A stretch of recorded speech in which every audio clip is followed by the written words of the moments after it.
Good afternoon, I'm Raylene Ramsey. This is your afternoon news fix for Thursday, the 16th of July.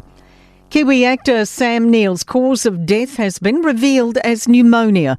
The 78-year-old died in a Sydney hospital on Monday after revealing earlier this year he was cancer-free. Danica McLean has more. The Guardian reports Sam Neill's longtime representative, Philip Grens, says after speaking with the family, he's revealing details to counter inaccuracies and outright falsehoods. He says Neill filmed 4 projects back-to-back in the past year, which will be released in coming months.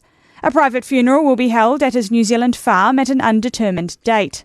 Fiji and New Zealand have refreshed our Duavata partnership today. It's as our government ponders joining a new Ocean of Peace Alliance Defence Pact signed by Australia and Fiji this month. Political reporter Troy Matic has more. Foreign Affairs Minister Winston Peters spoke with his Fijian counterpart in Auckland today, and they signed the updated Duavata agreement, laying out priorities for the next 5 years. In the meeting, the two ministers also touched on New Zealand's interest in the Ocean of Peace Alliance. Assurances people shouldn't worry about food or human infection from bird flu. After confirmation, it's landed in New Zealand.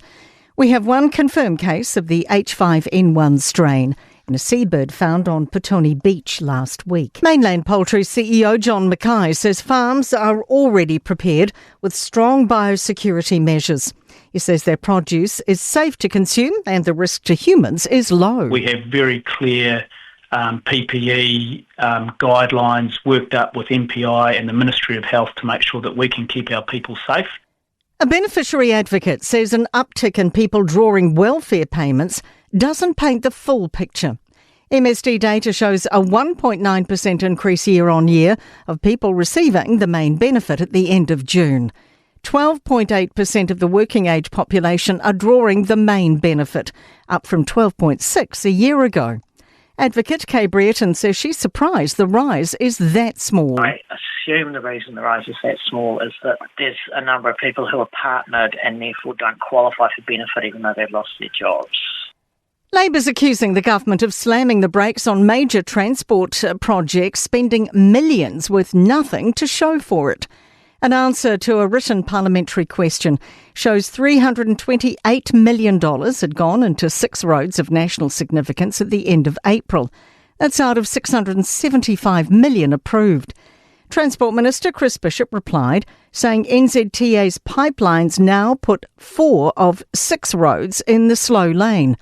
Labour Transport spokesperson Tangi Utekere says hundreds of millions has gone into things like paperwork. We know now that money has gone to waste.